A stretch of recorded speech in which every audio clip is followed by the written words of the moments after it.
এখানে বীজ আলু, সামনে কৃষক আলু লাগাবে, এই আলু এখানে রাখছে।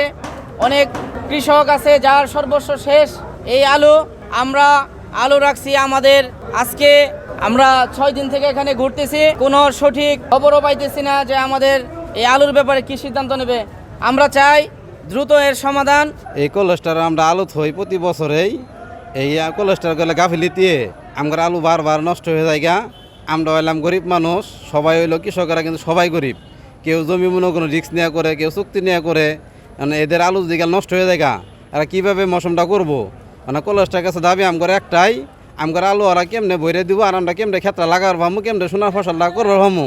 করলে এই পাবলিকের চাহিদাগুলো মিটবো, আর জিনিসগুলো বাজারগুলো দামটা কমবো। আর আমরা আলু যদি না করতে পারি, তাহলে আর মনে করেন দামটা কমাবো কেমনে, আর আলু মৌসুমটা করবোই কেমনে?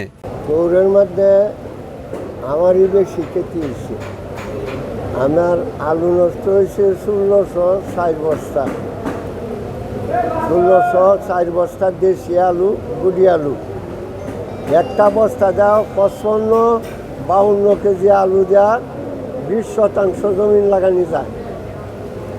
যদি বলেন তাহে 20 টাকা কেজি, আমার সেই আলুটা তাহে 60 টাকা কেজি। আমাদের আলুটা, দেশি আলুটা, আমার দেশটাই শেষ হয়েছে। আলু নষ্ট হয়েছে 1604 বস্তা। আমাদের ধারার চর থেকে যত চর এলাকার লোক আছে, বকরুন্দ উপজেলা থেকে জ্ঞানগঞ্জ উপজেলারও আলু, সমস্ত বীজ আলু বা খাদ্যর আলু এখানে খোয়া হয়। এই আমরা আশা করি আমাদের কাছে এই বলে আমরা আসতে পারি, এই হিসেবে আমরা এই তাজ কোলেস্টোর রেখে যাই। রেখে যাওয়ার পরে আমরা অনেক কয়েকবার থুয়ে গেছি, থুয়ে আবার ফিরে নাগাই ক্ষেতের ভিতরে, নাগাইলে বলে দেখি যে কতটা জ্বালায় না মায়ের জায়গা, এরা খুব অবহেলা করে আঙ্গর এই বীজ নিয়ে মায়ের খায় আহি, কোনো কিছু সিদ্ধান্ত পাই নাই। এবার তো সমস্ত আলু আমাদের শেষ হয়ে গেছে কিন্তু এর কোনো ক্ষতি করি না। আমরা চাই আমি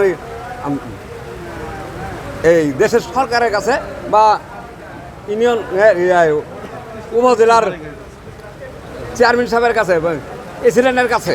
আমি মোহাম্মদ রফিকুল ইসলাম, ব্যবস্থাপক তাজ কোল্ড স্টোরেজ লিমিটেড B6 শিল্প নগরী শেরপুর।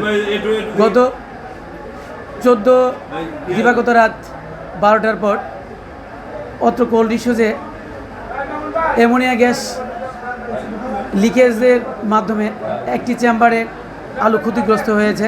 ওই চেম্বারে আলুর বস্তার পরিমাণ প্রায় 57,000।